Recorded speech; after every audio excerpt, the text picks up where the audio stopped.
Hi, my name is Johnny. Today I will be presenting to you a presentation on interpersonal communication project. My name is Johnny Mitchell. I'm a student at Liberty University online class, and this is my final project for Human Services Counseling, HSC508.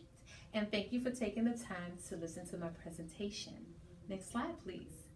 What is interpersonal communication? The term interpersonal labels the kind of communication that happens when the people involved talk and listen in ways that maximize the presence of the personal. When communicators give and receive, or talk and listen in ways that emphasize their uniqueness, unmeasurability, responsiveness, reflectiveness, and addressability, then the communication between them is interpersonal. Next slide, please. My overarching goal for me would be to be a better communicator. Some areas that I will focus on will be to enhance and improve my listening skills in all aspects of communication, to overcome barriers that impede on the conversation, to become a more empathetic listener in order for me to help God's people. In our text, Listening, the Forgotten Skill, written by Marilyn Burley Allen, discusses 3 levels of listening. Level 1, the empathetic listener. Refrain from judging a person when they're listening. It takes the place of them putting themselves in that person's place, attempting to see it from the speaker's perspective. Level 2, hearing but not really listening at this level. People start at the surface of communication, but they don't understand the deeper meaning of what's being said. They hear them, but they don't put forth the effort to listen to them. Level 3, listening in spurts. You're hearing what you want to hear when you want to hear it, then you jump in just to hear your own self-talk. Empathetic listening requires 3 skill sets: focusing, encouraging, and reflection. In ministry, these are 3 skill sets that will not only be beneficial, but productive when counseling. Currently, I am working on becoming a level 1 listener. I'm currently a level 2 listener based off my behavior blend. And in order for me to be a more effective listener, I need to explore all aspects. Next slide, please. Enlarging my conversation. To enlarge a conversation, I must understand what my communication skills are and use those skills to enhance my conversation with the other person.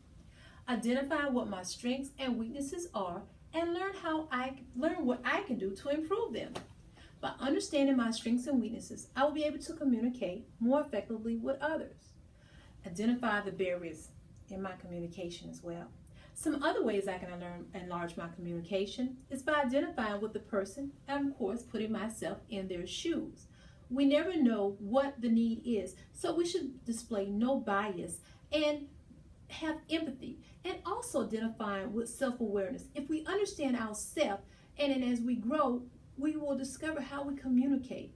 Consequently, this increases our ability to interrelate with others.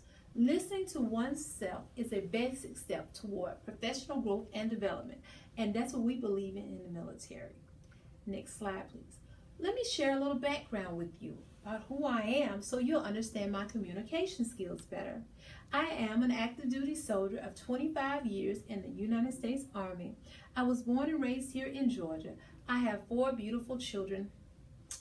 I have a daughter that's a junior in college, a son that's a senior in high school, and 2 twin daughters in middle school. I was raised on the farm by my grandparents. I am the oldest of 3 children, and I am the first in my family to pursue a master's degree. Next slide, please. My Uniquely You report. As you can see on the left side, this is expected of me, which I'm an IS, and on the right, this is me, which I'm an ISC. As you can see, there are some similarities and there are some differences. My Uniquely You personality profile is a graph that contains basic insights on how I tend to think, feel, and act for the DISC temperament type perspective. This profile identifies the characteristics of my background. My 2 charts are almost similar with very little difference in the 2. My interpersonal communication skills test, which I took online as well, I scored a 92 out of 100.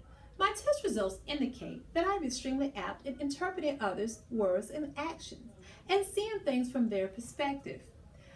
which likely results in very few misunderstandings, which is good.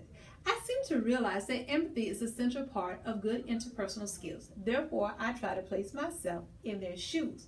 My background and behavior blend both influence my communication style in a positive and negative manner. Some positive attributes are: I enjoy talking to people, I have strong people skills, I'm able to influence others and to interact with people. People like my friendliness and enthusiasm and cordiality. Some negative points are my negative and fault-finding attitudes. Sometimes I overuse my people skills. Sometimes I'm not as attentive as I should be as well. Next slide, please. Potential barriers in communication. Noise pollution. If you have distractions on the outside, you can't be effective in listening to what is being said. Disclosing yourself. Be open to that person so they're comfortable in listening to you. Fatigue. If you're tired, you can't listen to what they're saying to you completely because you're going to get sleepy or your focus will get distracted. Biased listening. Forming your opinion based off of something that happened in the past. You can't listen to somebody if you already formed an opinion on what they've said. You can't be biased in listening to. The flat brain syndrome. Our systems are out of whack. Everything dumps in our bellies and not in our mind. We can't have that syndrome. We have to be attentive to them. So we need to make sure we don't have any barriers that's going to prevent us from being effective listeners.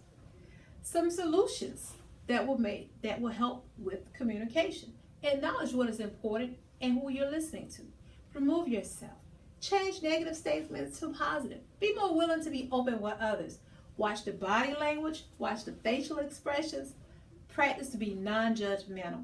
And always smile. Next slide, please.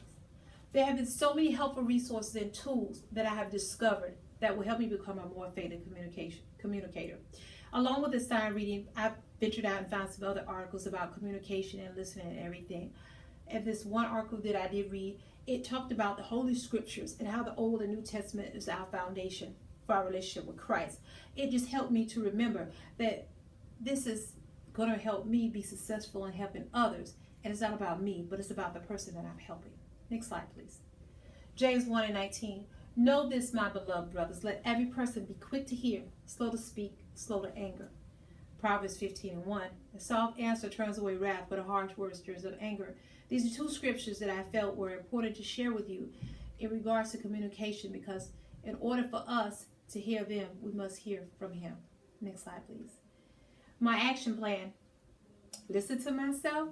Watch my tone when speaking to others. Considerate of others' feelings when giving feedback. Become aware of my internal thought process. Paraphrase for clarity. Focus on my speaker. Time management. Be humble. And be who God called me to be without fear. Next slide, please.